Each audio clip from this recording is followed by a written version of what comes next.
Hello friends, स्वागत है आप सबका मेरे चैनल दालचीनी पर। आज हम बवासीर के बारे में बात करेंगे। तो आज हम बवासीर के बारे में क्या क्या बात करेंगे, इसको पहले डिस्कस कर लेते हैं। पहला, बवासीर क्या है। दूसरा, बवासीर कितने प्रकार का होता है। तीसरा, बवासीर किन कारणों से होता है। चौथा, बवासीर के क्या लक्षण हैं। पांचवा, बवासीर का इलाज कैसे करें।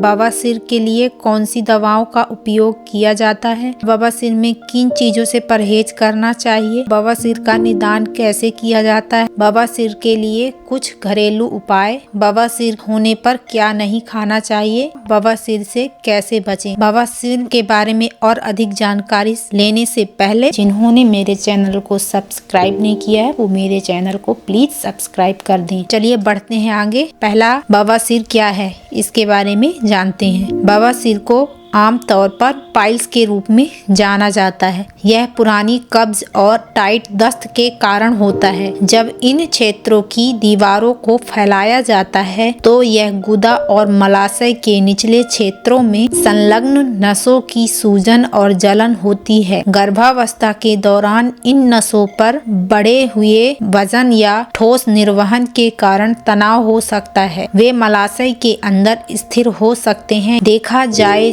तो 4 वयस्कों में से लगभग 3 वयस्कों को एक बार बवासीर होता है। रक्त स्राव बवासीर खतरनाक नहीं बल्कि दर्दनाक हो सकता है और कुछ समय के लिए असुविधा हो सकती है। बवासीर को आमतौर पर पाइल्स के रूप में जाना जाता है। अब आइए जानते हैं कि बवासीर के कितने प्रकार हैं। बवासीर के 3 प्रकार हैं।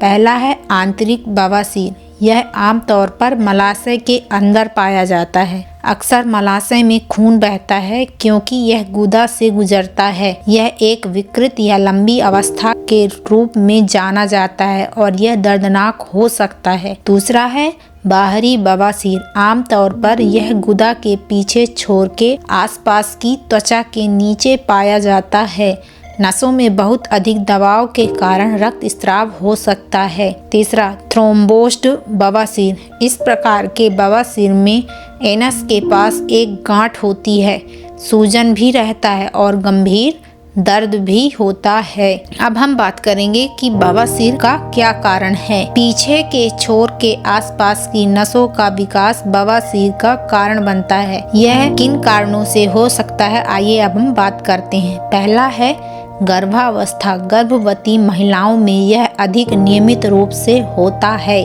क्योंकि जैसे जैसे गर्भाशय फैलता है यह कोलन में वेन पर दबाव डालता है जिससे यह सूज जाता है।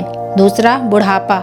आयु वर्ग को 45 से 65 वर्षों में वर्गीकृत किया जा सकता है। इसका मतलब यह नहीं है कि यंग लोगों को और बच्चों को यह बीमारी नहीं होती है। तीसरा, दस्त। लगातार बार बार दस्त होने पर भी हमें यह समस्या हो सकती है। चौथा, पुराना कब्ज। मल को मूव करने के लिए दबाव डालने से नसों के डिवाइडर पर अतिरिक्त भार पड़ता है जिससे हमें ये बीमारी हो सकती है। पांचवा, बैठने का जोखिम। लंबे समय तक एक ही स्थिति में बैठे रहना इस समस्या को बढ़ावा देता है। इस समस्या को विशेष रूप से ड्राइविंग, सिलाई और IT के पेशे वाले लोगों के साथ अक्सर देखा जाता है जो एक ही पोजीशन में, एक ही स्थिति में काफ़ी टाइम तक बैठे रहते हैं या फिर खड़े रहते हैं। उनमें यह समस्या काफ़ी देखी गई है। छठवां, जेनेटिक्स। कुछ व्यक्तियों में जेनेटिक्स के कारण ये समस्या उत्पन्न होती है। जेनेटिक्स का मतलब अगर हमारे पूर्वजों को कोई ऐसी बीमारी है जैसे बवासीर तो शायद आगे चल के भी हम लोगों को हो सकती है। सातवां, भारी भारोत्तोलन। बार बार पर्याप्त वस्तुओं को उठाने से भी इस समस्या से हम घिर सकते हैं। आठवां, गुदा मैथुन या एनल इंटरकोर्स। इस प्रकार का संभोग नए बवासीर पैदा कर सकता है या जो बवासीर पहले मौजूद है उन्हें और बढ़ा सकता है। आइए अब हम बात करते हैं बवासीर के लक्षण क्या हैं। पहला, गुदा के आसपास कठोर गांठ जैसा महसूस होता है। दूसरा, शौच के बाद भी पेट साफ ना होने का हमें आभास होता है। तीसरा, शौच के वक्त जलन के साथ खून का आना। चौथा, शौच के वक्त हमें अत्यधिक पीड़ा होना। पांचवा, शौच के वक्त म्यूकस का आना। छठवा, गुदा के आसपास खुजली होना। सातवां, गुदा के आसपास लालपन व सूजन होना। आठवां, बार बार मल त्यागने की इच्छा होना लेकिन त्यागते समय मल ना निकलना। अब हम बात करेंगे बवासीर का इलाज कैसे करें। बवासीर के विकास और स्थिति को गंभीरता के अनुसार इलाज के लिए सर्जिकल और नॉन सर्जिकल दोनों तरीके हैं। आइए अब हम बात करते हैं नॉन सर्जिकल के बारे में। इसके लिए पहला है, हमें व्यायाम करना चाहिए। दूसरा, उचित आहार लेना चाहिए। तीसरा, मल सॉफ्टनर का उपयोग करना चाहिए। चौथा, गर्म शीट्स बाथ लेना चाहिए। पांचवा,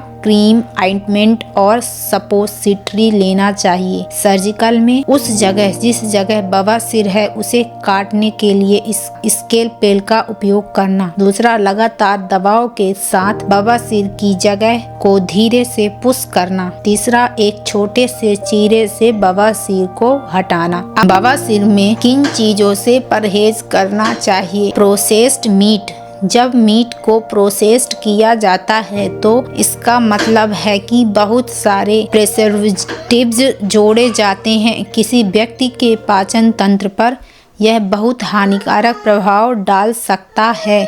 चावल में पॉलिश हो जाने से उसमें काफ़ी मात्रा में स्टार्च भरा होता है जो हमें काफ़ी हद तक नुकसान पहुंचाते हैं। पॉलिश हो जाने से चावल कार्बोहाइड्रेट से भरपूर हो जाते हैं जिससे हमें कब्ज होता है। तीसरा है डीप फ्राइड खाना। डीप फ्राइड वाले खाद्य पदार्थ खाने से हमें बचना चाहिए क्योंकि ये न केवल सभी पोषक तत्वों से वंचित रहते हैं बल्कि ये हमारे लीवर को भी काफ़ी हद तक नुकसान पहुंचाते हैं। चौथा, डेयरी। यदि किसी व्यक्ति को मलाई सहित दूध पीने की आदत है तो इससे कब्ज हो सकता है जो बवासीर की समस्या से पीड़ित व्यक्ति के लिए अच्छा नहीं है। पांचवा, कैफीन युक्त भोजन। बवासीर की समस्या से पीड़ित व्यक्ति को चाय, कॉफ़ी और कोल्ड ड्रिंक जैसे पेय पदार्थों से पूरी तरह से बचना चाहिए। अब हम बात करेंगे बवासीर का निदान कैसे किया जाता है। घरेलू उपचार और आहार योजना का पालन करके हम बवासीर का निदान कर सकते हैं। आइए जानते हैं हम कि बवासीर का निदान कैसे करें। फाइबर युक्त भोजन करें। इसे प्राप्त करने का एक अच्छा तरीका पौधों के खाद्य पदार्थों से जैसे सब्जियां, बीन्स, नट्स, जैविक उत्पाद, साबुत अनाज, बीज, इन सभी को खाना चाहिए। पानी पीना। पानी पीने से कठोर मल और रुकावट से दूरी बनाए रखने में सक्षम। दूसरा है पानी पीना। पानी से कठोर मल और रुकावट से दूरी बनाए रखने में सक्षम बनाता है, इसलिए सॉलिड डिस्चार्जेस के दौरान कम तनाव होता है। रेशेदार फल सब्जियों में पानी अधिक होता है, इसलिए हमें रेशेदार फल और सब्जियां अधिक उपयोग करना चाहिए। तीसरा है व्यायाम। शारीरिक क्रिया जैसे कि आधे घंटे टहलना, अपनी शारीरिक क्रियाएं बनाए रखना जो आपके रक्त और आपके गट्स को गतिमान बनाए रखने में मदद करती हैं। चौथा, एक व्यक्ति को शौचालय में ज़्यादा देर तक बैठने से बचना चाहिए क्योंकि ज़्यादा देर तक बैठने से गुदा, जिसे हम एनस कहते हैं, गुदा में मौजूद नसों पर दबाव बढ़ जाता है। पांचवा, यदि कोई व्यक्ति मल त्याग करने के लिए जोर लगा रहा है और सांस रोक रहा है तो यह निचले मलाशय में नसों पर भारी भार डालता है। छठवा, यदि किसी व्यक्ति को मल त्याग करने की इच्छा हो रही हो तो उसे मल त्याग करने के लिए इंतजार नहीं करना चाहिए। सातवां, एक व्यक्ति को सक्रिय रहना चाहिए ताकि वह व्यक्ति कब्ज की स्थिति से पीड़ित ना हो। अब हम जानेंगे बवासीर दूर के कुछ घरेलू उपाय। पहला, विच हेज़ल। विच हेज़ल को बवासीर पर लगाने से न केवल खुजली कम होती है बल्कि दर्द भी कम होता है क्योंकि यह एंटी इन्फ्लेमेटरी गुणों से भरपूर होता है। इससे सूजन में कमी आ सकती है। दूसरा, एलोवेरा। ऐसा माना जाता है कि एलोवेरा में असाधारण एंटी इन्फ्लेमेटरी गुण होते हैं जो बवासीर के कारण होने वाली जलन को कम करने में मददगार साबित हुआ है। तीसरा, ओवर द काउंटर ऑइंटमेंट। बवासीर के लक्षणों से तत्काल राहत प्रदान करने के लिए एक व्यक्ति काउंटर ऑइंटमेंट का उपयोग कर सकता है। चौथा, सूथिंग वाइप्स। यदि बवासीर से पीड़ित व्यक्ति सामान्य टॉयलेट पेपर का उपयोग कर रहा है तो यह स्थिति को और अधिक बढ़ा सकता है, इसलिए इस जलन को कम करने के लिए हमें सूथिंग वाइप्स का इस्तेमाल करना चाहिए। पाँचवा, सूती कपड़े पहनना। बवासीर से पीड़ित व्यक्ति को सूती कपड़े पहनना चाहिए क्योंकि ढीले ढाले और सूती कपड़े पहनने से हमें चुभन नहीं होती है और हमें आराम मिलता है। सातवां, गर्म स्नान। बवासीर से पीड़ित व्यक्ति को गर्म स्नान करना चाहिए, अर्थात एक बाथ टब में गुनगुना पानी लेना चाहिए और पानी इतना गर्म हो जितना आप सहन कर सकें। फिर बाथिंग टब में पानी भरकर उसमें बैठ जाएं। बाथिंग टब में पानी इतना होना चाहिए जिससे कि व्यक्ति का एनस उसमें डूब जाए। ऐसा हमें 15 से 20 मिनट तक करना चाहिए। पानी में बैठना चाहिए क्योंकि इससे बवासीर की जलन को शांत करने में हमें मदद मिलती है। अब हम जानेंगे बवासीर होने पर हमें क्या नहीं खाना चाहिए। पहला, तेल घी का इस्तेमाल हमें कम से कम करना चाहिए, अर्थात तेल से तली हुई और मैदा युक्त भोज्य पदार्थों का उपयोग नहीं करना चाहिए। तीसरा, अधिक मसालों का इस्तेमाल नहीं करना चाहिए। तीसरा, मिर्ची का सेवन बिल्कुल नहीं करना चाहिए। चौथा, डेयरी उत्पाद भी कम मात्रा में ही खाना चाहिए। अब हम बात करेंगे कि बवासीर से कैसे बचा जा सकता है। पहला, बवासीर ना हो इसके लिए ज़रूरी है कि आपका खान पान हेल्दी होना चाहिए। संतुलित आहार लेना चाहिए जिसमें फल और सब्जियों की मात्रा अधिक से अधिक हो। दूसरा, कब्ज बवासीर होने की प्रमुख वजह है। याद रहे कि कब्ज बवासीर होने की प्रमुख वजह है, अर्थात पेट खराब होना।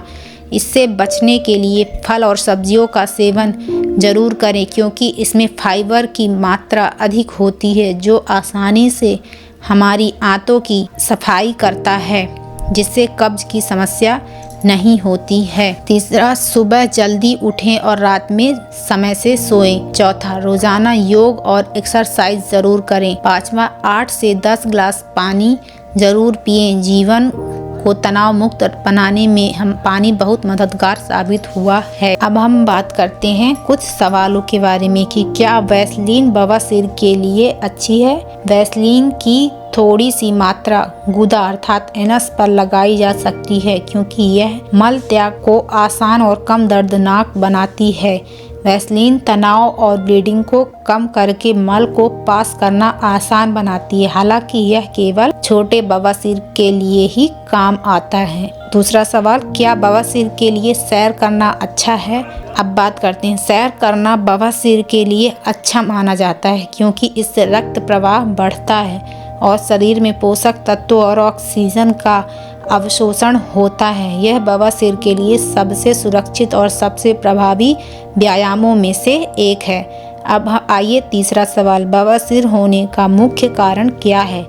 कब्ज के कारण पेट साफ नहीं होता है और मल त्याग करने में जोर लगाना पड़ता है, जिसकी वजह से पाइल्स की समस्या हो जाती है। जो लोग ज़्यादा देर तक खड़े होकर काम करते हैं उन्हें भी बवासीर की समस्या हो जाती है। पाइल्स का एक कारण मोटापा भी है। प्रेगनेंसी के दौरान भी कई महिलाओं को पाइल्स की समस्या हो जाती है। धन्यवाद।